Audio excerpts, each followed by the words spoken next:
Hello and welcome to Tuscaloosa is Talking with Philip Colman, and as you can see, we're going to do a special edition of Tuscaloosa is Talking because this time I'm joined by my beautiful wife Michelle, the producer of this program, for something different. We're going to do our first ever movie review. We're going to be talking about and analyzing the Michael Jackson biopic, appropriately titled Michael, which we saw just the other night.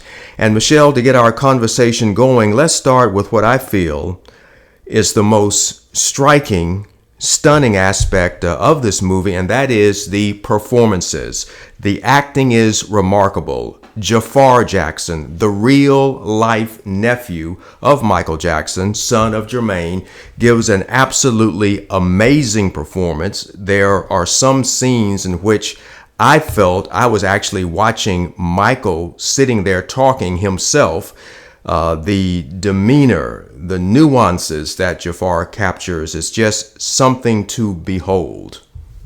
I agree. Jafar did an excellent job. He really embodied the spirit of Michael, and he did an excellent job.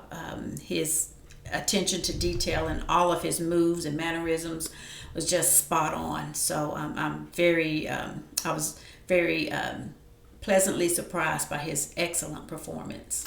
I'm so glad you brought up his movements as well, because not only was it his outstanding acting, Jafar Jackson, but it was also the dancing and the singing, because I've heard in some media reports that the soundtrack of this movie consists of the actual recordings of the Michael Jackson sort of blended in with Jafar's vocalizations with some of those, well-known Michael Jackson hits. So he just scores an A+ for his performance on so many different levels. The actual acting, the showing of emotion, and then the singing and the absolutely amazing dancing that we see done by Jafar Jackson as well. Even though we're several months ahead of time, I would say that Jafar definitely deserves a nomination for Best Actor for this performance as his uncle in the film Michael. I couldn't agree more, Philip. Now let's talk about another outstanding performance, because once again I'm going to stay on this theme of me being several months ahead of Oscar season. Let's talk now about someone who should be nominated for a Best Supporting Actor Oscar, and that is Colman Domingo for his wonderful performance as the hard-driving Joseph Jackson, the father of Michael Jackson, the father of the Jackson family. He is just relentless in his portrayal of Joseph Jackson's determination, how, for lack of a better way to say it, how rough he was on his sons to get that perfection in their music, in their dancing, to make sure that they would succeed. Colman Domingo also delivers a spot-on performance, a most impressive performance as well. Yes, he did. Colman did an excellent job of portraying Joe, and I remember all the stories over the years that the Jacksons tell of Joe, and I can definitely, with Colman's performance, I could definitely understand the fear. He communicated the fear the children felt, and he portrayed Joe's persona in such a way that I, just being an audience member, felt that fear that the children felt. So definitely, that anger and that fear of Joe really bounced off the screen and came right to the audience, because I was afraid of him in the audience, and so I certainly identified with all the Jackson children. Let's talk about another aspect of the film, and that is the pacing of the film, how it told the story of the Jacksons, and as the story of the Jacksons eventually evolved into the story of Michael. I believe the film goes from the year 1969 or so, or maybe 1968 or 1969, to about 1988. It does conclude in the year 1988. But did you find the pacing of the movie, how it presented the different milestones and events in the life of the Jackson Five, and then Michael going solo, how these events were presented, the pacing of the events and how we go through the story of the Jackson Five and the story of Michael Jackson. Did you find the pacing a little bit too fast, a little bit jarring, or was it, as they say in the world of Goldilocks, just right? I would say it was just right. It was fast enough to keep me interested and slow enough so that I could follow the movie and the different time jumps from one year to the next. So I was able to stay with the movie. I was interested from the first scene to the very last. I never turned away once. I was captivated the entire movie. And you make a very good point. The movie goes at a fast enough pace to keep you interested, to keep you from becoming bored, but yet it goes slow enough for you to absorb all the different phases that the Jackson family and Michael Jackson, of course, went through during this particular time period that is depicted in the movie. Every single scene grabs the audience's attention. Every scene is poignant, is very important to the story, and there's no time to be lose focus. You're focused on every single scene. It is one of the best directed biopics I have ever seen. It's so engaging. Let's talk about some interesting omissions from the telling of the Jackson story and the telling of the Michael Jackson specifically story.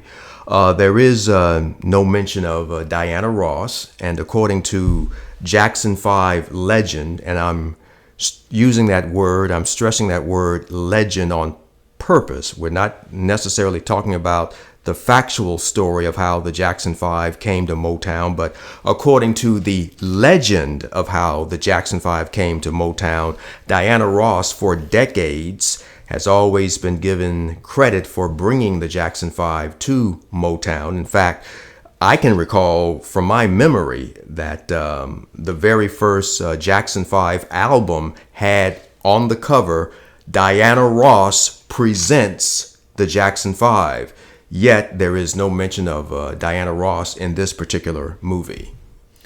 Well, I don't think it's a blaring omission. I think the movie is depicting what actually happened, and we all know in reality, Diana Ross did not discover the Jackson 5, which would mean she would not show in the movie as the person who discovered her. However, it is my understanding that Gladys Knight actually saw the Jacksons during her travels, and she went back to Motown and discussed the Jacksons and asked that they come in for a performance or an audition.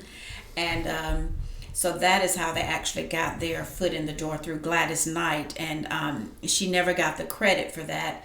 As the movie did portray or convey, Michael stated in the movie that he was asked to fib about his age. And so there were several, that's just a telltale sign of how they got the public interested in them. They got Michael to fib about his age, and needless to say, the adults got him, told the fib that Diana Ross discovered them.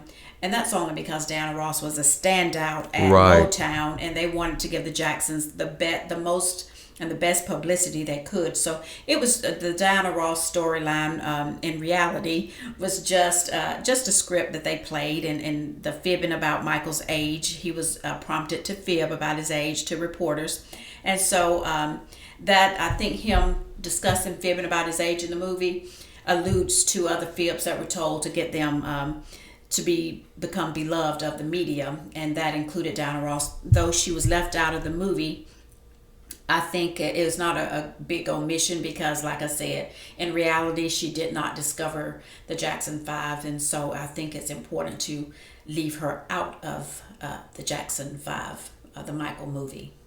And your thoughts on there being no Janet Jackson in the movie? Obviously, this movie is called Michael. It's not called Janet. But still, with the prominence of Janet Jackson, her also being a tremendous superstar, there is no mention of Janet Jackson in the movie either. Do you think that's an omission that should be further discussed or taken into account? Well, there were several Jackson family members that were not included in the movie. They opted out.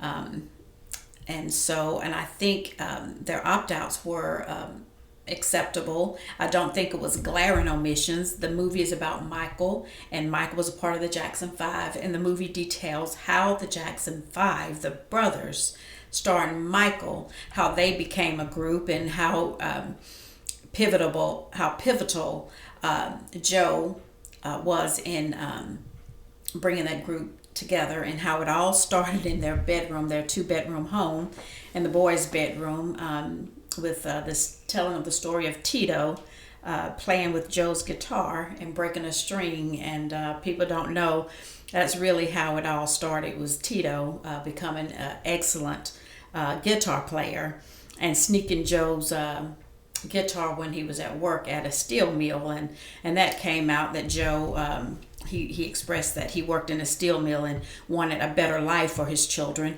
And when he found out that Tito could play that guitar the way he could, he said, well, maybe you guys can start a group. And because the story in the movie is that when Joe asked Tito to get up and play that guitar since he broke a string, he said, well, show me what you can do with that guitar.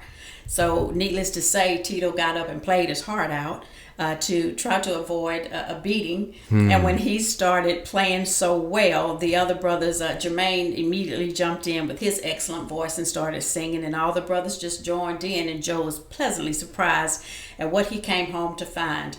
And that is how the Jackson Five started. It started with Joe threatening to whip Tito for breaking a string on his guitar, but the fellas, all the kids came together, supported Tito, performed beautifully under fear of the belt, and that's how they started. And Joe pushed them to perform shortly thereafter in local bars and such. Fascinating point to bring up, and that sort of gives a more introspection as to how all this came together. Pardon me, but it's okay that Janet was not in the movie, because she was when the movie started, I don't believe she was even born, and in the process of it, she was very young, and was not a big part. She wasn't a part of the Jackson Five. And then, of course, the movie goes on to show Michael leaving the Jackson Five and becoming just Michael. And the movie concluded in 88. Correct. And we all know that Janet had her big success in 86. However, her fantastic career did not cross paths with Michael's until much later than when the movie ended in 88. So though they did do excellent performances together. Yes, they did. It was many years after 1988, which is when Michael's career culminated and when the movie ended. Okay. We're going to sort of wrap things up now. So we're going to conclude with, if we continue to do these movie reviews, we're going to use just the basic school grade system, A, B, C, D, hopefully no Fs. But just to sort of wrap things up and conclude, what grade level would you give Michael, the movie currently being seen? I would give the Michael movie a strong A. The performances were excellent. The storytelling was excellent. It was very riveting. I felt like I was in a concert. It was very engaging. I felt like I was a part of the movie. It was just very realistic. The only thing that could have made it better, the only thing the movie could have done for extra credit would have been to include a little snippet of We Are the World, which was partly the brainchild of Michael. And I think that was so important. It was such an important part of his career. It just deserved at least 60 seconds of the movie. Like I said, the movie, in my opinion, gets a strong A, but for that extra credit, they should have just included a little blip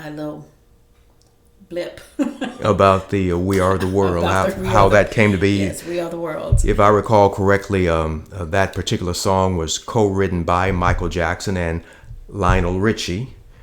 fellow Alabamian, since you and I both come from Alabama. We make note that Lionel Richie himself has his Alabama connections. But yes, We Are the World, which you appropriately brought up, was co-written by Michael Jackson and Lionel Richie, and did a lot of good for a lot of people in Africa and some other places too, I understand. So that it would have been a good addition to the movie to show it, to further expand Michael's impact, that he did do some work for what one might call charity, though the movie does show him visiting sick children when Michael was burned during the filming of the Pepsi Cola commercial, that infamous Pepsi Cola commercial in which he was burned on his scalp as Michael was being treated for his own injuries from being burned during the taping of that commercial.